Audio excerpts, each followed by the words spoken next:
Vented dryers versus ventless. What's the difference and which is better?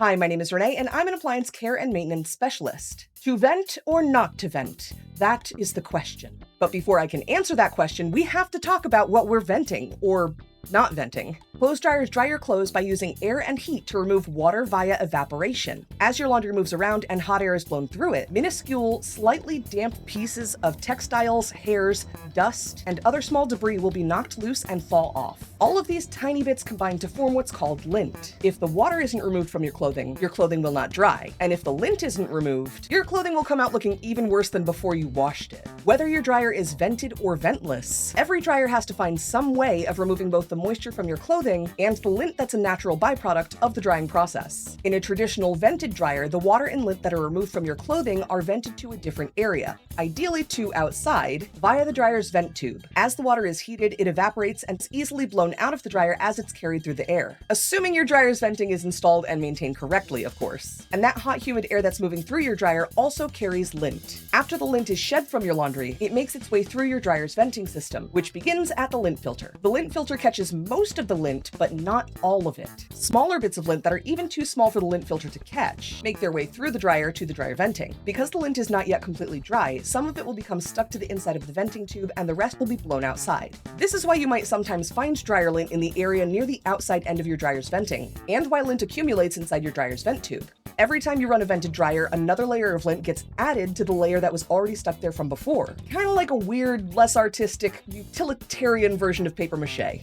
Over time, this lint buildup does dry out, and it becomes so dry that if you let it accumulate for too long, it can pose a fire risk. Dryer lint is even well known in the camping world to be an excellent fire starter. That's why it's important to make sure that you clean or replace your dryer's venting at least once a year, which is what most manufacturers recommend. So if vented dryers require yearly maintenance in order to prevent them from becoming a fire hazard, does that mean that ventless dryers like condenser dryers and heat pump dryers are better?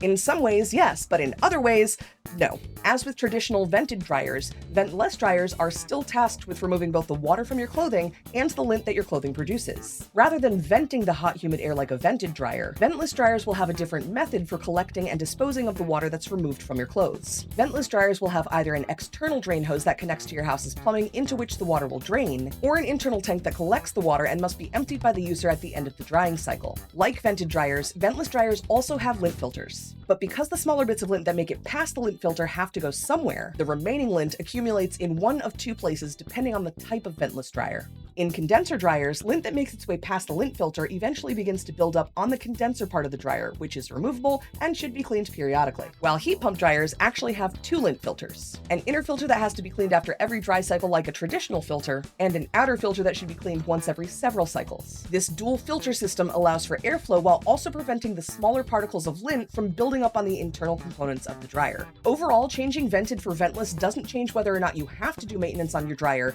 it just changes the type of maintenance you have to do, which is why it's always important to read the maintenance section of your dryer's manual. Because of the advanced designs ventless dryers utilize to dry your clothing, they consume much less electricity than vented dryers and therefore have both a smaller environmental impact and a smaller impact on your electric bill. However, these advancements in dryer technology come with a few downsides. The parts required for ventless dryer designs make them heavier, more expensive, and more difficult to repair than a traditional dryer that vents outside. Additionally, most ventless dryers available in the United States are smaller than their vented counterparts. Because most homes in the US that have a dryer hookup are constructed for hookups with vented dryers, ventless dryers are primarily designed to be used in spaces that can't accommodate a vented dryer, like in very small apartments in very crowded cities. The methods by which ventless dryers remove moisture from your clothing is also done at a much lower temperature than in vented dryers. The advantages of drying at a lower temperature are that it consumes less electricity and it's less damaging to your clothing over time. The disadvantage is that lower temperatures take a longer time to remove moisture than higher temperatures. So in addition to ventless dryers being smaller, they also take longer to dry than vented dryers. So which is better, vented or ventless? Honestly, that all depends on your priorities and the resources available to you. If lowering both your carbon footprint and your electric bill is your highest priority, and doing smaller loads of laundry that take a longer amount of time to dry doesn't bother you, a ventless dryer is the way to go. If faster dry times and the initial cost of the dryer are your priorities, a vented dryer may be a better option. But if you live in a tiny apartment that doesn't have the option to install a vented dryer,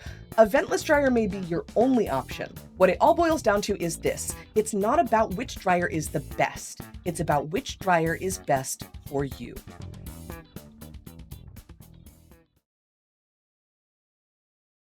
and that hot humid air that's being removed, and that hot humid air that's moving through your dryer. Smaller bits of lint, too small even for the smaller bits of lint, too small and